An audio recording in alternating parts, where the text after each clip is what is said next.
cât de mult m-ai iubit, e un răspuns ce eu n-am să-l pot da.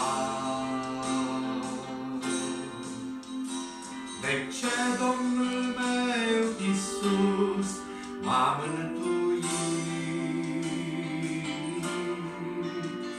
Când plângea Iisus pe calvar, lacrimi de har, cer întreg s-a deschis revărsând harul dragostei lui. A plâns râurile har, mări de îndurare, izvor de iertare, păcatul spălând, murea pe calvar, dându-și viața în dar, și pe față-i curgeau pentru noi amândoi lacrimi de har.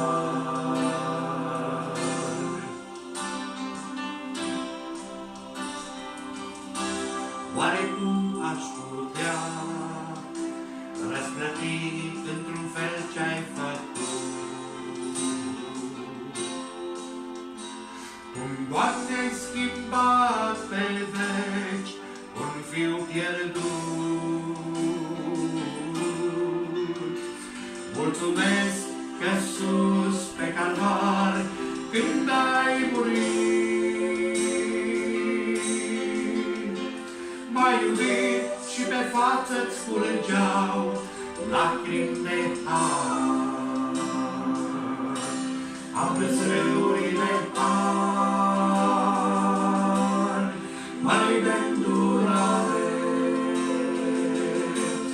izvor de iertare, păcatul spălând, murea pe calvar, dându-și viața în dar,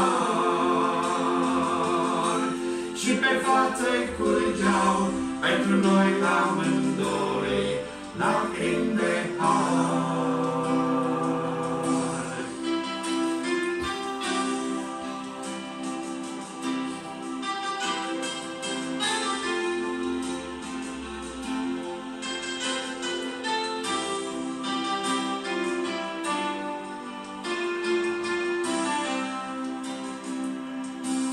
Murea pe calvar,